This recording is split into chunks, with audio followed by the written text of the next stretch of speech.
What is going on, everybody? Tanner Pfeiffer here with Pfeiffer Football. Thank you so much for tuning into this video.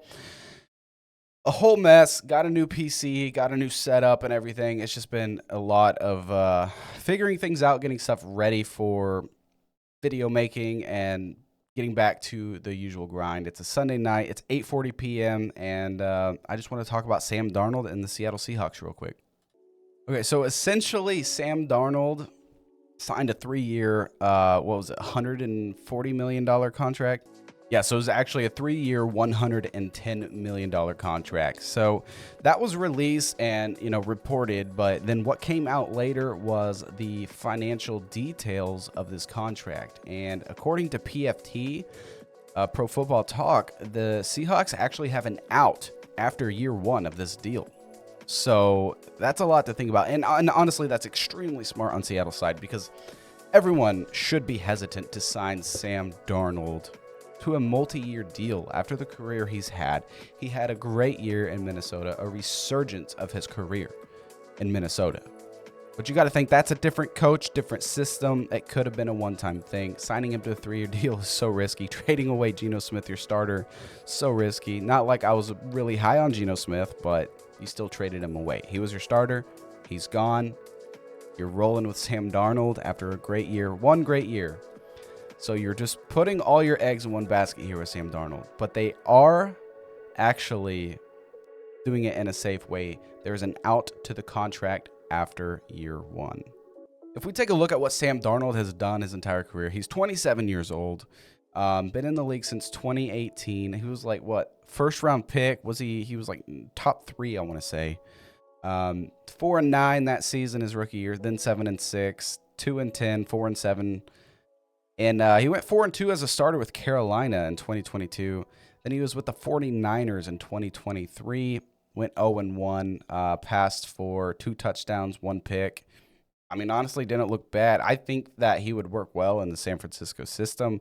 But as a free agent, signed in Minnesota, J.J. McCarthy got hurt, went on to have a 14-3 record as a starter, 66.2% completion rate, career high for him, 4,319 yards. That's almost 1,300 more yards than his next career high, which would have been his second season in the league. Passed for 35 touchdowns, doubling his career high practically. 12 interceptions.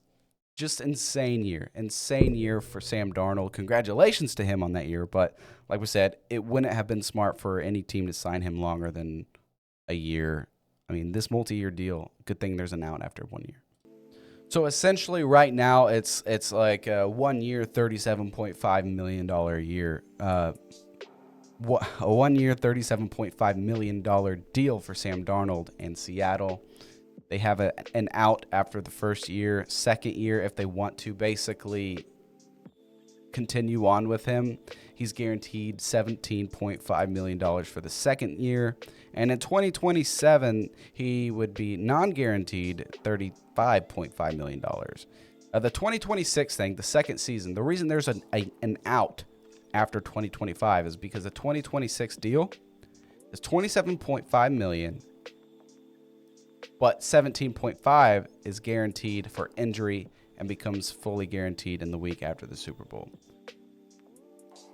So they could dump him and still only guarantee $17.5 million, which is still a lot of money, but like for a quarterback, being able to move on and just owe him $17.5 after signing him to a 3-year, $110 million deal, not bad if you need to dump him.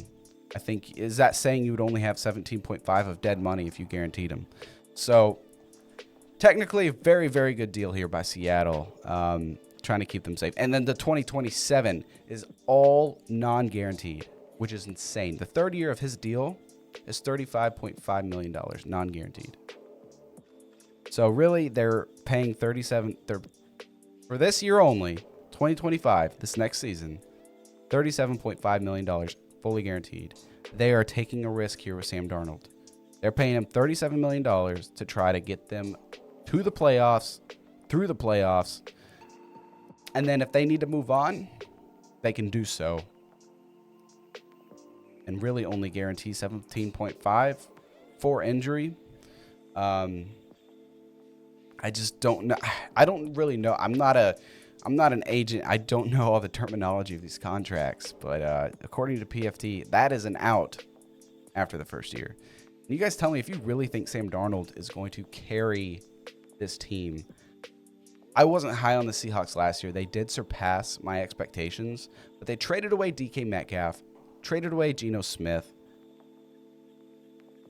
They have Jackson Smith and Jigba, but they did sign Cooper Kupp recently, so it's just like, is Cooper Kupp? He's 32 years old. Is he really going to make up for the loss of Tyler Lockett, DK Metcalf, Geno Smith? I mean, you're going down a lot. The offensive line is still very, very, very bad. It's a dumpster. It was a dumpster last year. It's going to be a dumpster this year. So I don't know. You guys tell me your thoughts on this whole situation with the Seattle Seahawks. Are you high on them? What's your ceiling? What's your floor? They won how many games last year? 10? Over 10. I just don't see them competing for a Super Bowl. I don't see Geno Smith competing for a Super Bowl. He was traded to the Raiders. I don't see him being a star there for the Raiders. But, hey, all power to him. Hopefully they do well. And let's see what Seattle can do with Sam Darnold.